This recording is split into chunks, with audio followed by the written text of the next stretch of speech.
고린도전서 11장 오늘 2절에서부터 16절 말씀 같이 보시겠습니다.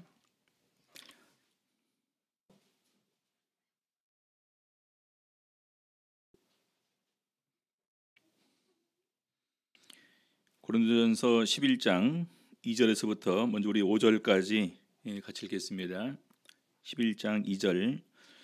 너희가 모든 일에 나를 기억하고 또 내가 너희에게 전하여 준 대로 그 유전을 너희가 지킴으로 너희를 칭찬하노라. 그러나 나는 너희가 알기를 원하노니 각 남자의 머리는 그리스도요 여자의 머리는 남자요 그리스도의 머리는 하나님이시라. 무릇 남자로서 머리에 무엇을 쓰고 기도나 예언을 하는 자는 그 머리를 욕되게 하는 것이요 무릇 여자로서 머리에 쓴 것을 벗고 기도나 예언을 하는 자는 그 머리를 욕되게 하는 것이니 이는 머리 민 것과 다름이 없음이니라. 오늘 이 시간에는 신앙생활 중에 영적 질서라는 제목으로 오늘 말씀 가지고 같이 은혜 나누는 시간 갖도록 하시겠습니다. 화요일 날은 항상 구약을 같이 이렇게 성경을 살펴보고 신약 시대에 이렇게 나갔었는데 구약 성경이 저번에 말라기서까지 이렇게 선지서가 끝이 났습니다.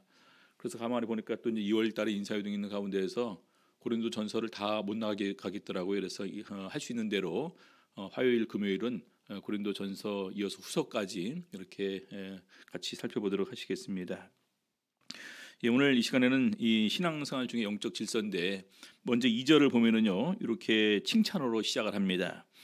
너희가 모든 일에 나를 기억하고 또 내가 너희에게 전하여 준 대로 그 유전을 너희가 지킴으로 너희를 칭찬하노라.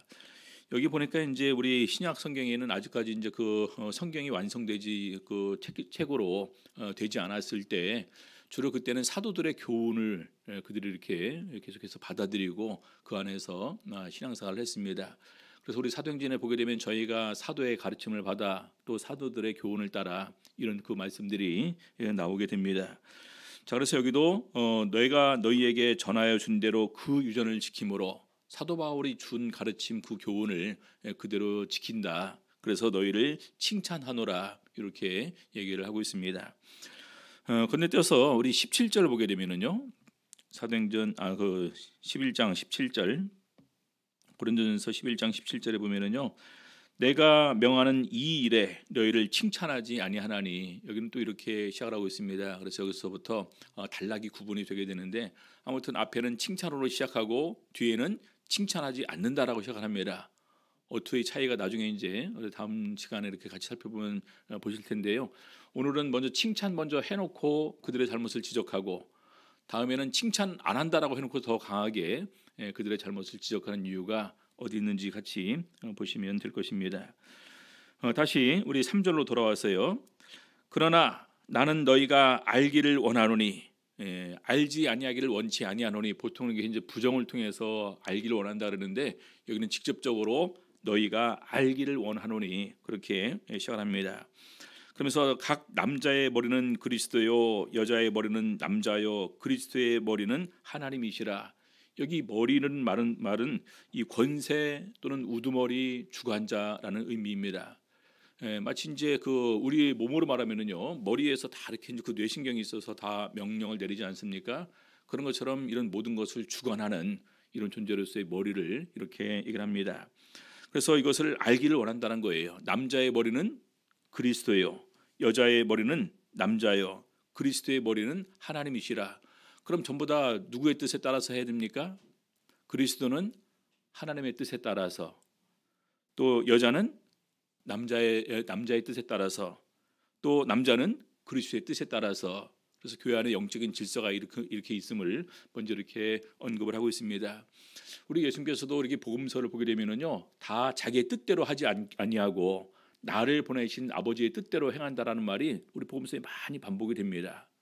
그래서 그것은 본인이 하나님의 아들로서 이 세상에 오셨지만 자기 임의대로 하지 않고 철저하게 하나님의 뜻에 따라서 행하고 말하셨음을 우리가 알 수 있는 것처럼 오늘날 우리 교회에서도 역시 그런 영적 질서가 지켜지는 가운데에서 신앙생활을 해야 될 것을 말하고 있습니다. 에베소서 1장 우리 22절 보게 되면은요. 에베소서 1장 22절 또 만물을 그 발 아래 복종하게 하시고 그를 만물 위에 교회의 머리로 주셨느니라. 남자의 머리는 그리스도, 여자의 머리는 남자, 그리스도의 머리는 하나님이라고 하는 것처럼 오늘날 우리 교회의 머리는 바로 그리스도다. 그래서 교회는 우리의 뜻이 아니라 예수 그리스도의 뜻에 합당하게 우리 교회는 이렇게 모든 것이 이루어져야 되는 것입니다. 골로새서 2장 10절 보겠습니다. 골로새서 2장 10절 너희도 그 안에서 충만하여졌으니 그는 모든 정사와 권세의 머리시라. 그래서 거기서는 우두머리, 권세, 주관 이런 모든 것이 이 머리에 이렇게 포함이 되어 있음을 얘기를 하고 있습니다. 자, 그러면서 바로 이 19절에 보게 되면 골로새서 2장 19절 머리를 붙들지 아니하는지라 라는 것은 우리가 바로 우리 교회의 머리 대신 예수 그리스도의 뜻에 따르지 않는 부분을 이렇게 돌려서 지적을 하는 것입니다.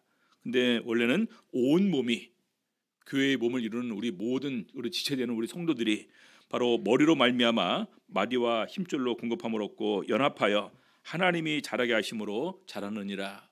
그래서 이 교회의 성장이 교회의 머리 대신 예수 그리스도로 말미암아 교회가 성장하는 것임을 이렇게 증거를 하고 있습니다. 자, 그러면서 계속해서 11장 4절 보겠습니다. 무릇 남자로서 머리에 무엇을 쓰고 기도나 예언을 하는 자는 그 머리를 욕되게 하는 것이요. 남자로서 머리에 무엇을 쓴다. 이런 것, 머리를 쓴다라는 것은 머리에 무엇을 갖다가 덮으면서 머리를 가리운다는 의미거든요. 근데 남자는 바로 이제 여기서 하나님의 형상과 영광이 있는 존재다. 근데 그것을 가린다는 것은 어떤 의미가 있을까요? 우리 보통 이제 요즘에는 자기를 갖다가 드러내는 시대라고 그러지 않습니까? 근데 자신을 갖다가 일부러 감추고 드러내지 않는 이런 부분을 의미하는 것입니다. 그래서 남자는 자기의 모든 언행에서 하나님의 형상과 영광을 드러내야 되는데 바로 그것이 아닌 척하고 이렇게 이제 그것을 갖다가 이렇게 이제 혹시 기도나 예언을 하는 것이다. 다시 말해서 신앙인이면서 신앙인이 아닌 척하는 것, 하나님의 자녀면서 하나님의 자녀가 아닌 척하는 것. 또 이렇게 그런 부분들을 여기 포함된다라고 이렇게 얘기할 수 있을 것입니다. 자, 그와는 반대로 11장 5절 보니까요. 무릇 여자로서 머리에 쓴 것을 벗고 기도나 예언을 하는 자는 머리에 쓴 것을 벗고 머리에는 바로 이제 남자의 머리는 여자의 머리는 남자라고 이렇게 얘기하는데 머리에 쓴 것을 벗는다는 것은 어떤 의미가 있습니까? 그것을 갖다 이것은 무시해 버린다는 의미예요. 무시해버리고 기도나 예언을 하는 자는 그 머리를 욕되게 하는 것이니. 그래서 머리에 쓴 것을 벗는다라는 것은 남편의 영광을 벗는 것인데 우리 보통 그 그늘이라고 말하지 않습니까? 남편이 아내의 우산이 되어준다. 이것은 그의 보호와 사랑과 인도하심 가운데 같이 이렇게 있게 되는 것을 의미하는 것입니다. 근데 그런 남자를 갖다가 완전히 이렇게 무시하게 되는 가운데서 바로 자기 임의대로 이렇게 하는 것, 바로 그런 부분을 머리에 쓴 것을 벗고 기도나 예언을 하는 것으로 묘사를 합니다. 그래서 그 머리를 욕되게 하는 것이니, 예를 들어서 이제 우리가 보통 그런 말을 하지 않습니까? 우리 이제 자식이 이제 막 이렇게 막 나가게 되면은 우리 부모가 농담으로 너 딴 데 나가서 내 아들이라고 그러지 말아라. 그렇죠? 역시 마찬가지로 남편과 아내가 같이 교회를 다니고 있는데 아내가 교회에서 그냥 크게 저기 어떤 불영광을 일으키게 될 때 그것은 남편에게 역시 이렇게 욕이 돌아가게 됩니다. 그래서 바로 그것을 갖다가 그 머리를 욕되게 하는 것이니 이는 머리 민 것과 다름이 없음이니라. 여자들로서 머리를 밀고 다니는 사람들은 없겠죠. 이것은 굉장히 머리를 그냥 짧게 갖거나 이제 밀고 다니는 것을 의미하는 것인데 그것은 그만큼 부끄러운 것과 마찬가지다. 왜냐하면 이 머리는 여성 아름다움의 또 이렇게 상징이지 않습니까? 이 상징 갖다가 자기가 아름다움을 완전히 벗어버리면서 오히려 부끄러운 가운데 있는 것이다. 이렇게 얘기를 하는데 아무튼 이런 부분들을 통해서 우리 사도 바울은 자연스럽게 교회의 영적인 질서가 있음을 설명하고자 하는 것입니다. 자, 그런데 이제 이런 부분들을 왜 얘기를 하느냐? 바로 그 이유를 고린도전서 14장에서 고린도 교회에 일어났던 문제들을 설명하는 가운데서 자연스럽게 그 이유가 나오고 있습니다. 고린도전서 14장 34절부터 37절입니다. 모든 성도의 교회에서 함과 같이 여자는 교회에서 잠잠하라. 원래 고린도전서 14장은 방언을 하는 것과 예언하는 것을 비교하는 가운데서 무엇을 말하는 것이 더 옳고 방언을 말하려면 어떻게 해야 되느냐라는 부분을 얘기하는 가운데에서 갑자기 이 얘기가 나옵니다. 모든 성도의 교회에서 함과 같이 여자는 교회에서 잠잠하라. 이것이 이제 바로 고린도 교회에 문제가 있었음을 이렇게 이제 우리가 알 수 있는 그런 부분입니다. 그러면서 저희의 말하는 것을 허락함이 없나니 율법에 이른 것 같이 오직 복종할 것이요 만일 무엇을 배우려거든 집에서 자기 남편에게 물을지니 여자가 교회에서 말하는 것은 부끄러운 것임이라. 여자가 교회에서 그냥 말하는 것이 이 말하는 것은 앞에 리더가 되어서 지도자가 되어서 막 말하면서 이렇게 교회를 소란케 했었던 일 때문에 얘기를 하는 것입니다. 그래서 무엇을 배우려거든 집에서 자기 남편에게 물을지니. 자, 그러면서 36절 보니까요. 하나님의 말씀이 너희에게로부터 난 것이냐? 또는 너희에게만 임한 것이냐? 그래서 이 고린도 교회의 이런 그 몇몇의 자매들이 굉장히 영적인 수준이 이렇게 높아감을 통해서 나중에 그것이 그들의 교만을 불러오게 됐고 그 교만이 결과적으로 교회에서 이렇게 막 그 주관하면서 또 이렇게 이제 그 다스리는 가운데서 이렇게 소란이 있었던 것으로 생각을 할 수가 있습니다. 아시는 바와 같이 고린도는 항구 도시로 주로 여성들이 먼저 이렇게 신앙생활을 하다 보니까 여성들이 그런 부분에서 더욱더 신앙의 순수함과 신앙이 많은 어떤 이런 이적 기사 거기다가 은사들이 풍성한 가운데에서 오히려 그 남편들이 거기에 못 따라가는 이런 부분들을 이렇게 보여주고 있습니다. 우리 이제 거제도로 가니까 그런 모습이더라고요. 우리 남자분들은 대우랑 삼성 다닐 때 사실 굉장히 피곤하지 않습니까? 그러니까 그 피곤한 몸을 가지고 저는 교회에 오는 것만 해도 참 대단하다. 근데 그런 분들에게 있어서 막 그 신앙이 굉장히 깊게 열정적으로 이렇게 들어가기보다 오히려 낮에 자매님들이 기도 모임 있고 또 신방 사경 공부 이러다 보니까 굉장히 그런 부분에서 더욱더 더 좋은 믿음을 가지고 있습니다. 그러다 보니까 우리 남편들을 좀 이렇게 이제 그 우습게 알면서 얘기를 할 때도 좀 있는 경우를 볼 수가 있죠. 그래서 한 번은 어떤 분이 전도가 되었는데 그런 부분들이 굉장히 불쾌하다. 이렇게 얘기를 했던 것을 들은 적이 있었습니다. 그래서 그런 부분에서 우리가 더욱더 이렇게 서로 절제하는 가운데에서 종용한 가운데에서 그 질서에 따를 것을 얘기를 하고 있습니다. 자, 그러면서 37절 보니까요. 만일 누구든지 자기를 선지자나 우리 이제 그 자매들을 대상으로 하는 얘기겠죠. 어떤 자매들이 자기 스스로를 선지자나 혹은 신령한 자로 생각하거든 자기가 풍성한 어떤 영적 충만함이 있다라고 이렇게 생각을 하거든 내가 너에게 편지한 것이 주의 명령인 줄 알라. 그래서 굉장히 사도 바울이 강하게 그들에게 이렇게 순종할 것을 지적을 하고 있습니다. 자, 그러면서 다시 고린도전서 11장 6절로 돌아와서요. 만일 여자가 머리에 쓰지 않거든 깎을 것이요. 순종하지 않고 거기에 대해서 이렇게 자기를 내세울 거면 차라리 그러면 깎으라는 것입니다. 머리를 쓰지 않고 그러면 그걸 깎아버리면 어떻게 됩니까? 마치 그냥 그 빡빡이 되거나 굉장히 짧게 되겠죠. 그렇죠. 그러면 여자들 스스로 자기 본연의 아름다움을 포기하는 것과 마찬가지가 되겠죠. 자, 그런데 만일 깎거나 미는 것이 여자에게 부끄러움이 되거든 쓸지니라. 그러면 차라리 그 머리에 수건을 쓰라는 얘기겠죠. 그래서 결과적으로 이것은 뭐냐면은 역시 그 교회에서 나서지 말고 너무나 지나치게 나서지 말고 종용이 순종하는 가운데서 이렇게 있을 것을 말하는 것입니다. 우리 디모데 전서를 보게 되면은요, 우리 디모데 전서에도 바로 이제 그 사도 바로 나중에 디모데를 교훈하는 가운데서 이렇게 얘기를 하고 있습니다. 디모데 전서 2장 11절 12절 보시겠습니다.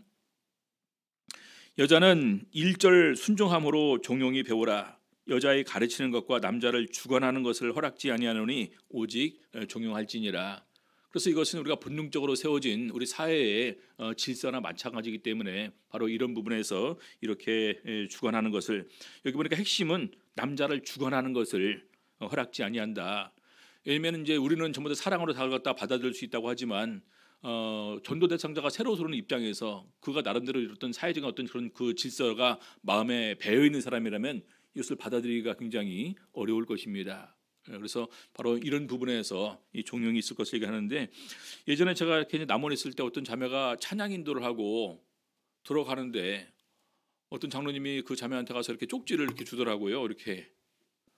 근데 그 자매가 쪽지를 받아서 읽으면서 얼굴이 그냥 빨개져서 그냥 바로 그냥 이렇게 정리해서 자기 자리에 조용히 앉아 있더라고요. 그래서 뭘 주셨길래 저러냐 싶어서 제가 나중에 끝나고 나서 이제 가서 무슨 종이 줬냐고 달라 그랬더니 처음에는 그냥 주저하더니 그럼 내가 잠깐 보고만 줄 테니까 달라고 하니까 주더라고요. 근데 거기에 이 내용이 써 있던 거예요. 디모데전서 2장 11절부터 12절까지 여자는 1절 순종함으로 종용히 배우라. 여자의 가르치는 것과 남자를 주관하는 것을 허락지 아니하노니 오직 종용할지니라. 그래서 그냥 제가 굉장히 그냥 그 화가 많이 났습니다. 이것은 그런 내용이 아닌데 바울 사도가 디모데에게 쓴 편지나 바울 사도가 고린도 전서에 쓴 내용은 그런 의미가 아닌데 그 자매가 앞에 나와서 찬양 인도하는 것이 그걸 봤다가 바로 이 성경 구절을 인용해서 그렇게 얘기하는 것을 보면서 참 이것은 한번 잘못 해석하면은 너무나 잘못된 길로 나가겠구나 이런 생각을 해본 적이 있습니다. 그래서 우리가 기쁘고 감사함으로 찬양과 영광 돌리는데 그렇죠? 우리 구약 시대에 홍해바다 건너고 난 다음에 누가 제일 먼저 찬양을 했습니까? 기억하세요? 홍해바다 건너고 난 다음에 제일 먼저 미리암이 앞에 나섰어요. 미리암이 찬양 부르고 젊은 여자들이 속을 치면서 같이 화답하면서 하나님께 찬양과 영광을 돌렸습니다. 그래서 바로 이제 우리가 순수하고 기쁜 마음으로 하나님께 영광을 돌리는 부분도 여자가 가르치는 것으로 이렇게 거기다가 적용해서 이렇게 한다는 것은 너무나 잘못된 것이겠죠. 그래서 그 다음에 이어서 쭉 얘기를 합니다. 11장 7절 남자는 하나님의 형상과 영광이니 그 머리에 마땅히 쓰지 않거니와 사실은 이것이 더욱더 우리가 두려운 거예요. 남자들은 그만큼 책임이 무겁다라는 것입니다. 하나님의 영광과 형상이 나를 통해서 다 드러나야 돼요. 그러니까 이것은 가리면 안 되는 것입니다.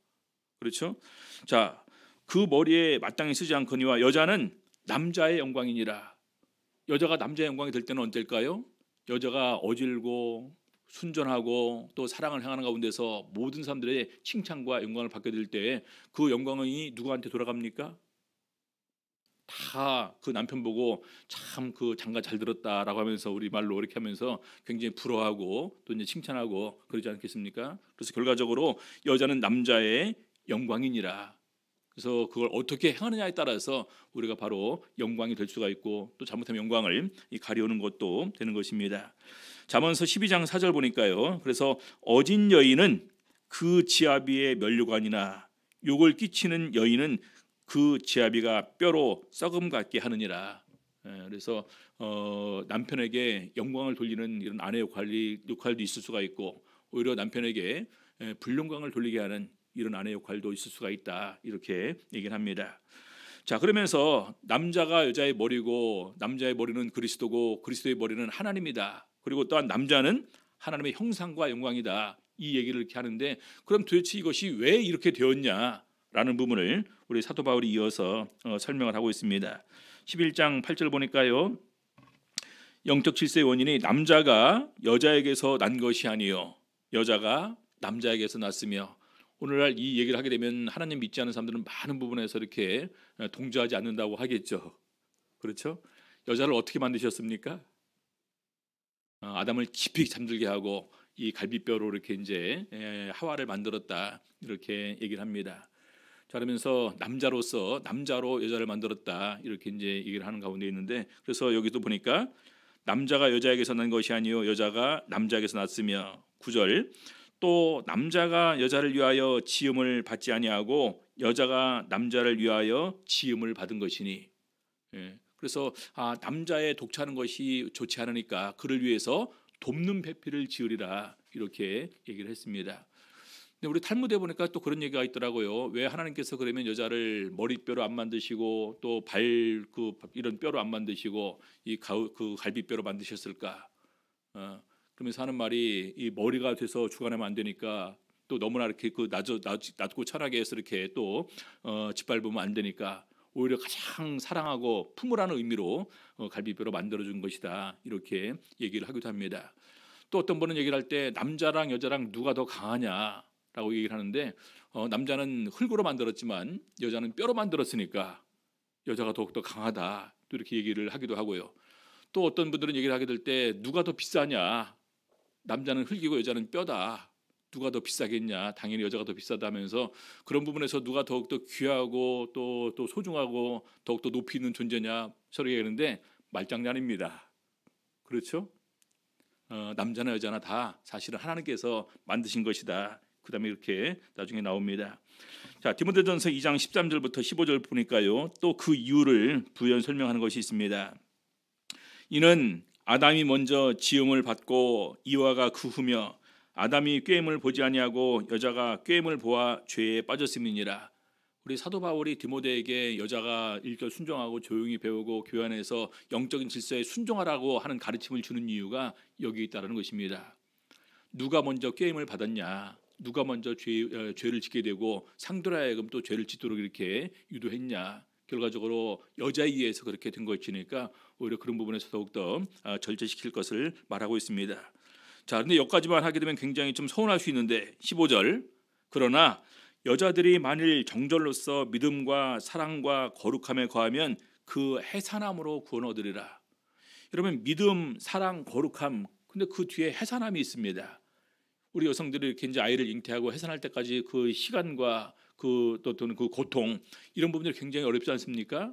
그래서 우리들의 믿음과 거룩함과 사랑을 그 해산의 고통, 그 기간과 함께 아울러 포함해서 그런 시간을 통해서 우리들의 믿음과 사랑과 거룩함이 완성되는 것이다, 이렇게 얘기를 합니다. 그러면 그것으로 나중에 우리가 원하는 이 구원을 받을 것임을 말하고 있습니다. 자, 그다음에 고린도서 11장 10절 보니까요, 이러므로 여자는 천사들을 인하여 권세 아래 있는 표를 그 머리 위에 둘지니라. 또 하나 우리가 생각할 것은 우리 눈에 보이지 않는 천사가 있습니다. 지금 천사가 어떻게 할까요? 삼가 이 소자 중에 아무도 없인 여기지 마라. 그의 천사들이 날마다 하늘에 계신 내 아버지 얼굴을 배옵느니라. 우리 성님들, 우리 한 사람 한 사람마다 전부 다 천사가 살피고 있어요. 내 모든 것을 전부 다 또 하나님께 이렇게 아뢰입니다. 그렇죠?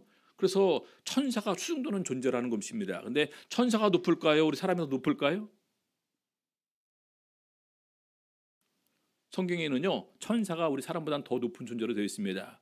그래서 저를 잠깐 동안 천사보다 못하게 하시고, 히브리서에서 예수 그리스도의 탄생을 그렇게 설명을 합니다. 예수 그리스도의 오심을 잠깐 동안 천사보다 못하게 하셨지만 나중에 존귀와 영광으로 관씌우셨다. 자, 그런데 그 천사가 우리보다 높은 존재임에도 불구하고 하나님께서 우리를 수종들라고 명하셨기 때문에 바로 그 명령에 순종하고 있다라는 것입니다. 그래서 히브리서 1장 14절에 보니까요, 모든 천사들은 부리는 영으로서 구원 얻을 후사들을 위하여 섬기라고 보내심이 아니뇨. 그래서 원래 우리보다 높은 천사도 영적인 질서에 순종하면서 잠깐 동안 우리 사람을 섬기는 존재로서 우리 옆에 있다, 이렇게 얘기를 합니다. 자, 근데 아까 얘기를 했죠. 결과적으로 전부 다 하나님께로 난 존재들이다. 11절 보겠습니다. 그러나 주 안에는 남자 없이 여자만 있지 않고 여자 없이 남자만 있지 아니하니라. 그렇죠? 여자가 남자에게서 난 것 같이 남자도 여자로 말미암아 났으나 모든 것이 하나님에게서 났느니라. 중요한 것은 우리가 영적인 질서를 이렇게 설명하지만 이것을 통해서 여자를 차별하거나 남자가 더욱더 존귀하거나 이런 부분이 아니라 하나님의 집안에서 신앙생활하게 될 때 어떤 마음으로 우리가 신앙생활을 할 거냐, 이것은 서로 겸손을 서로 절제를, 서로 인내를 해야 될 부분을 이렇게 영적인 질서로 설명하고 있는 것입니다. 자, 갈라디아서 3장 28절에 보게 되면은요, 너희는 유대인이나 헬라인이나 종이나 자주자나 남자나 여자 없이 다 그리스도 예수 안에서 하나이니라. 우리 성도들 영적으로 하나가 되는데 여기서 위아래가 있을 수가 있습니까? 누구는 귀하고 누구는 천하고 그런 존재로 우리가 구분할 수는 없겠죠. 그래서 엄밀하게 보게 되면은요, 우리는 주 안에서 다 하나이지만 하나인 우리가 신앙생활을 하게 될 때 어떻게 우리가 영적인 질서에 순종하면서 신앙생활을 할 것인가라는 부분을 이렇게 증거하고 있습니다. 근데 사실은 왜 이런 얘기가 나왔냐? 고린도에 그런 문제가 있었기 때문에 이렇게 얘기를 하는 것입니다. 자, 그러면서 마지막 결론적으로 지혜롭게 판단하라 얘기를 하고 있습니다. 11장 13절, 너희는 스스로 판단하라. 여자가 쓰지 않고 하나님께 기도하는 것이 마땅하냐? 근데 우리 성도님들 다 아시는 바와 같이 여자들한테 머리에 수건 쓰라고 하는 것이 고린도 교회밖에 없어요. 우리 성경에 다른 교회 많이 있지 않습니까? 로마 교회도 있고요, 에베소 교회, 빌립보 교회, 갈라디아 교회, 데살로니가 교회, 이런 수많은 교회들이 많이 나오는데 수건 쓰라는 문제는 여기밖에 없습니다. 왜 그랬을까? 그래서 이 수건을 쓰는 문제가 고린도의 풍습과 관련이 있는 것으로 우리가 이해를 할 수가 있습니다. 그래서 고린도 교회만 그렇게 가르쳤는데 오히려 다른 곳에는 그냥 순종하고 복종하라, 이런 부분에서만 이렇게 얘기를 합니다.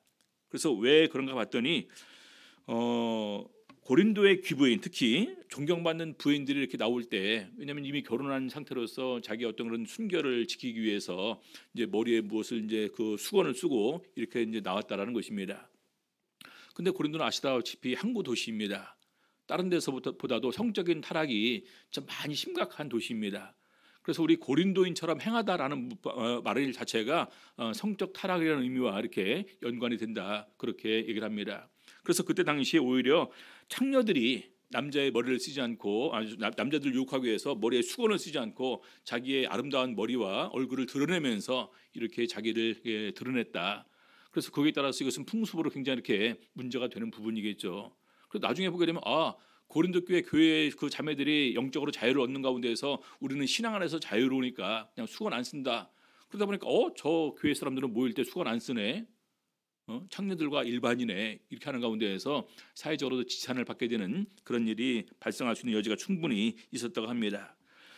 자, 그리고 머리에 수건을 쓴다는 것은 자기 위에 어떤 권세자가 있다는 뜻으로서 나는 남편이 있는 존재로서 자기를 표현하는 부분으로 이렇게 의미가 있다라고 얘기를 합니다. 그리고 세 번째로 고린도 교회 상황이 여자들이 교회에 머리가 되려고 함에 있었다라는 부분은 아까 저희가 저번에서 이렇게 살펴봤습니다. 그래서 바로 이러한 문제들 때문에 사도 바울은 강하게 고린도 교회에서는 이 수건 써야 된다, 이렇게 가르치고 있습니다. 저희들도 한때 우리 그 참여수기 초기에도 우리 그 대만의 영향을 받아서 완전히 속이 이제 그 좀 너울너울 비치는 하얀 옷 같은 거라든지 아니면 빨간 옷은 못 입게 했습니다. 그렇죠? 그래서 옛날에 이제 우리 양유한 장로님이 저희 집에 오셔서 이제 그 빨간 옷에 대해서 딱 지적을 하고 난 다음부터 저희 집에 어느 날부터 빨간 옷이 없어져 버렸어요. 근데 가만히 보니까 여동생이 빨간 옷을 몰래 가방 속에 넣었다가 밖에 나가서 갈아입고 집에 들어올 때 또 갈아입고 왔던 이런 기억이 나는데, 제가 중학교 3학년 때 저희 가족이 아버지가 그때 남원에 계셨기 때문에 남원에 갔다가 육모전 계곡으로 놀러 가서 계곡에서 사진을 하나 찍어온 적이 있었습니다. 근데 제가 그 단체복을 입고 사진을 찍었더라고요. 위에는 다 하얀색, 밑에는 다 파란색, 곤색으로 이렇게 짙은 군청색으로. 그래서 그런 영향이 이렇게 있었었고, 또 한때 옛날에 이제 우리 그 대만에서 초기에 파마하고 온 사람 갖다가 제명했다는 얘기가 있지 않습니까? 왜냐면 보통 사회적으로 머리를 다 이제 그 치렁치렁해서 길게 하는데, 파마하는 사람도 주로 이제 그 몸파는 이런 사람들이 이제 그 파마하고 자기를 꾸미고 이렇게 때려서 뭐 그런 부분들도 있었고요. 그리고 나중에 이제 그 사바가 보니까 사바는 옷차림새까지도 정확하게 이렇게 다 규정을 해놓고 있습니다. 그것이 또 우리 신앙생활과 연관이 있으니까요. 아열대 기후에 그 교회를 이제 그 신앙생활 하시는 분들은요, 전부 다 교회에 신발을 신고 들어오죠. 바닥에 우리처럼 신발 벗고 들어오는 교회가 사실은 많지는 않습니다. 근데 그분들은 뭐가 문제가 됐냐면요, 그냥 슬리퍼 쭉쭉 끌고 오는 것. 그래서 항상 교회에 올 때는 슬리퍼 신지 말고 항상 신발 신고 또 양말 신고 올 것을 이렇게 가르치기도 이렇게 얘기를 합니다. 그래서 대만에 있을 때도 저희들은 8층에 있으니까 좀 편하게 신발 신고 있지 않습니까? 지하로 엘리베이터만 타고 내려가면 바로 회당이니까 편하게 신고 갈 수도 있는데, 항상 그 부분이 우리의 주의사항으로 공지가 됩니다. 예배 들어갈 때는 반드시 슬리퍼 신지 말고 신발 신고 가라고. 그래서 이런 부분들과 그때 당시 어떤 그런 사회 분위기와 관계가 있다, 이렇게 생각할 수 있습니다. 자, 그래서 다시 이제 이런 부분에서 너희가 쓰지 않고 하나님께 기도하는 것이 마땅하냐라는 부분을 얘기를 하면서 이 말은 그래도 수건 쓰고 하라라는 부분이겠죠. 14절, 만일 남자가 긴 머리가 있으면 자기에게 욕되는 것을 본성이 너희에게 가르치지 아니하느냐? 남자가 머리를 허리까지 길게 이렇게 쭉 하고 되면 우리 자매님들 어떤 마음이 드십니까? 연예인들 중에서는, 또 가수나 연예인들 중에서는 머리를 길게 하는 사람들이 있더라고요. 근데 그것을 이렇게 보면서 우리가 본능적으로 마음이 이렇게 편하지는 않지 않습니까? 그렇죠? 이것을 우리 본성이 가르쳐 준다는 거예요. 남자는 머리가 짧고 단정한 것이 아름다운 것이고, 여자는 여자답게 여기 머리 기른 것이 더욱더 아름답게 보인다라는 부분이 우리 마음속에 있다라는 것입니다. 15절, 만일 여자가 긴 머리가 있으면 자기에게 영광이 되나니 긴 머리는 쓰는 것을 대신하여 주신 연고니라. 긴 머리가 있으면 자기에게 영광이 되나니. 왜 그럴까요? 긴 머리가 있으면 자기에게 영광이 되나니. 그럼 다 긴 머리 해야 되겠네요, 이제 우리 선생님들. 이것은 의미는 뭐냐면요, 가린다는 말이겠죠. 우리 긴 머리를 가지고 있으면 긴 머리는 꾸밀 필요가 없죠. 머리가 짧으면 아침에 일어나면 막 이렇게 헝클어지고 이렇게 새집도 짓고 그러는데 여기까지 오는 머리는 뭐 새집 지을 일이 없죠. 짧은 머리는. 그렇죠? 꾸밀 일이 없습니다. 그래서 바로 이제 이것은 자체적으로 그냥 자기에게 이렇게 자신의 아름다움과 영광이 그것으로 이렇게 표현되는 것이다. 그래서 긴 머리는 쓰는 것을 대신하여 주시는군이라. 16절 변론하려는 태도를 가진 자가 있을지라도 우리에게는 하나님의 모든 교회는 이런 규례가 없느니라. 결론적으로 말하면 따지지 말고 순종하라 이렇게 얘기를 하는 거죠. 그렇죠. 그래서 올해 사도 바울은 고린도 교회에 이런 문제가 있는 것이 일단 사실 수건이 중요한 것이 아니라 이 수건보다 더 중요한 것이 있죠. 교회가 화합되고 또 그런 가운데서 서로 존중하고 그런 가운데서 서로를 배려하는 이런 것이 더욱더 중요한데 바로 그것이 이루어지지 못했음을 얘기를 하는 것입니다. 우리 빌립보 교회도 그런 문제가 있었죠. 빌립보서 4장 2절 보시겠습니다.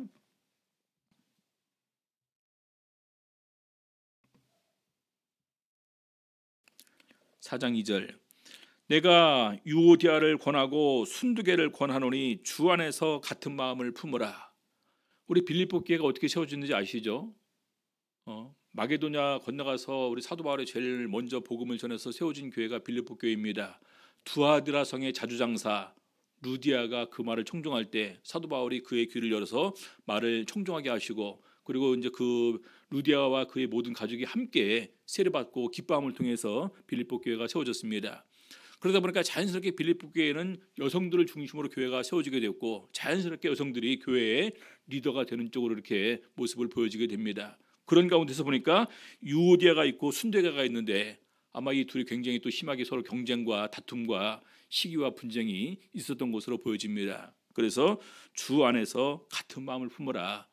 특별히 그 두 이름을 언급하면서 이렇게 권면을 하는 것입니다. 그래서 중요한 것은 우리가 교회에서 그 리더가 되고자 하게 될 때, 지도자가 되려고 하면서 이런 부분이 잘못된 모습으로 나타나게 될 때 우리 사도 바울은 그것은 잘못된 것이다라는 부분에서 이렇게 우리 고린도 교회 문제를 해결하는 쪽으로 얘기를 해준 것입니다. 그래서 오늘날 우리가 이 세상에 수많은 어떤 그런 문화와 풍습이 자연스럽게 교회에 들어오게 되지만 그럼에도 불구하고 가장 중요한 것은 무엇을 주님께서 기뻐할 것인가, 이 부분을 우리는 생각할 수가 있어야 됩니다. 그래서 우리 마지막 결론 보게 되면은요, 요한복음 8장 29절 같이 보시겠습니다.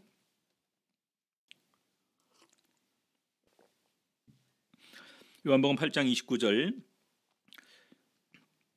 나를 보내신 이가 나와 함께 하시도다. 내가 항상 그의 기뻐하시는 일을 행함으로 나를 혼자 두지 아니하셨느니라.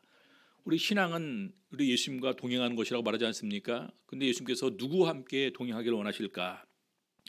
우리 계시록에 보면 사대교회 사람들이 있는데 사대교회 몇몇 사람이 흰옷을 입고 다니리니, 흰옷을 입은 사람들이 있는데 나와 함께 다니리니 그들은 합당한 자의 연곤이라. 몇몇만이 흰옷을 입고 있다는 것입니다. 그럼 다수의 사람들이 흰옷을 입지 않고 있다는 것입니다. 근데 누가 예수님과 함께 다닙니까? 흰옷을 입은 사람들이 나와 함께 다니리니. 이유가 뭡니까? 그들은 합당한 자의 연곤이라. 그래서 우리가 예수님의 기뻐하심을 입고 예수님의 합당하심을 우리가 받는 사람으로 인정받게 될 때 가장 중요한 것은 예수님께서 나와 동행하신다는 것입니다. 그래서 예수님께서 나와 동행하시는 이런 기쁨과 이런 은총을 온전히 누리시는 저희들의 삶이 될 수 있기를 우리 주 예수 이름으로 바랍니다. 찬양